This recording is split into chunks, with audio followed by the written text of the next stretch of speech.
Welcome, dear friends, to episode 30 of our Parsha podcast. In a time of confusion and uncertainty, I find the best way to find clarity is to go back to our roots, and what better place to find them than in the story of our ancestors, our history, since we are their legacy. Parashat Chayei Sarah talks exactly about that. The life of Sarah doesn't talk about her life, but in fact talks about the life of her children, since that is our future. It is the fruits of our labor, and that is best exemplified through our children. In Hebrew and Arabic, actually also in Russian, people's name came not with the last name, but actually with the name of their father.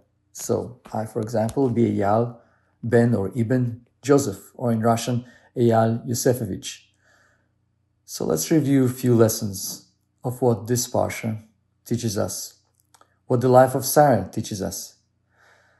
Let's review one aspect as it courses through this chapter about the life of Sarah, perhaps best summarized as the test we don't choose. Some tests in life we don't choose, but they reveal who we are. Chayei Sarah teaches us how to live by showing us how our ancestors faced loss, loyalty, and legacy. This week's Parsha begins with something unusual, the life of Sarah, by telling us about her death, teaching us something deep, that life is measured not in years, but in impact. Sarah raised only one son, one child, but it was equally as if she raised an entire nation, because it is the quality, not the quantity. Isaac, her son, understood sacrifice and loyalty. Sarah built a home based on peace, kindness, and radical hospitality. She lived with courage, even when it cost her comfort and safety. If you remember, she protected her husband and family, even giving him another wife when she thought she could not provide a progeny. She went to Pharaoh in order to protect the life of her husband Abram, and yet stayed loyal to Abram. That's why Rashi says all her years were equally good, not because they were easy, but because she faced every moment with faith and strength. But this strength is reflected further in her husband. What was Abram's response to her death, his beloved's wife, passing at the age of 127? It is a masterclass in how to handle grief.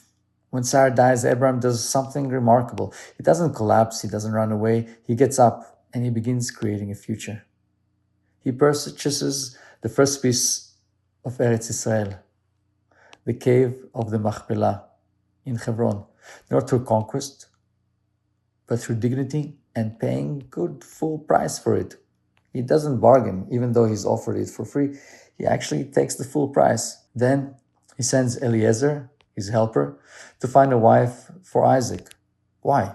Because even in grief, Abram teaches us the best way to honor the past is to build a future. And here's another master lesson that's important for us to take on in life. The question is, what is the most important thing to look for in a partner, in a human? And that is their character.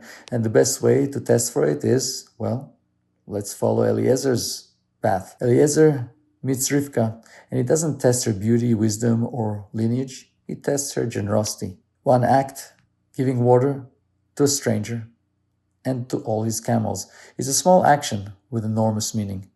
She wasn't just kind, she was spontaneously kind. She saw a need and filled it before it was asked. People often ask me, how come I have such amazing assistants at work?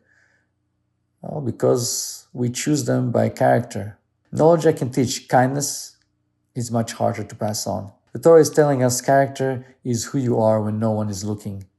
And greatness begins with simple acts of kindness. In a world where people chase status, titles, followers, and power, the Torah reminds us real legacy is built quietly, on kindness, on responsibility, and showing up when life tests us, on building homes of faith, family, and love, just like Abram, Sarah, Isaac, and Rebecca. We don't choose our tests, but we choose how we respond, and that response writes our story. In closing, I'd like to wish you all, may you live like Sarah with courage, rise like Abraham with purpose, act like Rivkah with kindness, and love like Isaac with devotion. Be good, do good, say good, and may good come your way.